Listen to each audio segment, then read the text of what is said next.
ফাগুন বুলি ক'লেই আমি অসমীয়া মানুহে এটা বেলেগ অনুভূতি অনুভৱ কৰোঁ। অসমৰ বিভিন্ন ঠাইৰ দৰে আমাৰ মানকাচৰতো হাতচিংমাৰিতো ফাগুনৰ পৰিৱেশ বৰ ধুনীয়া।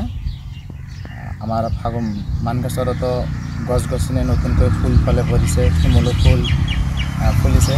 আমাৰ বাটৰ কাষত, নদীৰ পাৰত, মানুহৰ ঘৰৰ কাষত শিমলু ফুল ৰঙা কৰি ফুলিছে। তথাপি আমাৰ মানুহবিলাকে যিহেতু কৃষিজীৱী মানুহ, আৰু কৃষিজীৱী মানুহবিলাকে এই সময়ত চৰ অঞ্চলত বিভিন্ন কাম কৰিব লগা হয়, আৰু এনেকুৱা কাম কৰাৰ সময়ত ফাগুনী বতাহ বলিৰে আৰু এই বতাহত ধূলি উৰুৱায়, গতিকে মানুহবিলাকে অলপ অসুবিধা পায়। আৰু বিশেষকৈ কৃষিজীৱী মানুহবিলাকৰ তেনেকুৱা প্ৰকৃতিৰ এই যিটো অনুভূতি বা কাব্যিক এটা অনুভূতি, এই অনুভূতিটো সাধাৰণতে কমকৈ থকাৰ বাবে এই অনুভৱখিনি ইমান কৰিব নোৱাৰে যদিও, তথাপি কবি মনত এইটো ডাঙৰ এটা আৱেগৰ বিষয় হয়, কবিতাৰ এটা বিষয়বস্তু হয়। গতিকে ফাগুন মাহক আমি আহিছে ভাল পাইছোঁ, আৰু ফাগুন মাহৰ পিছতে আহিব আমাৰ বসন্ত। গতিকে বসন্ত আহে মানে আমাৰ এটা নতুন জীৱন, প্ৰকৃতি নতুন ৰূপত সাজিব। আচলতে কবি এতিয়া হয় নাই সেইটো ক'ব নোৱাৰোঁ, কবিতা লিখিবলৈ চেষ্টা কৰি আছোঁ। ফাগুন আহিলেই আমি কলম তুলি লওঁ আৰু কিবা এটা শব্দ লিখিবলৈ।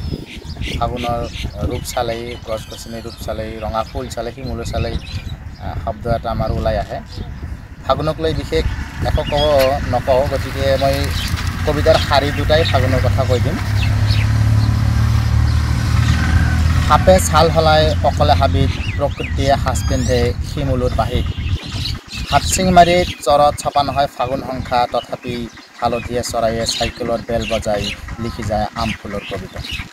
ফাগুন প্ৰকৃতিৰ ওঠ ৰঙা আই, ফাগুন নাহিলে ক'ত আহি জিৰাব বসন্তই। ননচেন্স ফাগুনী ডালে ডালে ৰঙা ফুলে, দেশৰ ভাজত জুই জ্বলে। ফাগুন সম্বন্ধে অসমবাসীক কি মেছেজ? ফাগুন সম্পৰ্কে অসমবাসীক মোৰ ইমান মেছেজ দিবলগীয়া নাই, বা তেনেকুৱা মই ব্যক্তিও নহয় যে অসমবাসীলৈ কিবা এটা মেছেজ দিম। ফাগুন আহিছে, আমাৰ প্ৰকৃতি নতুন ৰূপ সলাইছে। আমি গোটেই অসমবাসী ফাগুন আমাৰ বতৰটো, এই মাহটো আমি উপভোগ কৰোঁ, আৰু যিমান পাৰোঁ ফাগুন যাতে প্ৰতি বছৰে আমাক নতুন জীৱন, নতুন ৰূপ ৰঙেৰে উপচাই দিয়ে, তাৰ বাবে আমি প্ৰকৃতিক অলপ ৰক্ষণাবেক্ষণ দিবলৈ চেষ্টা কৰিম।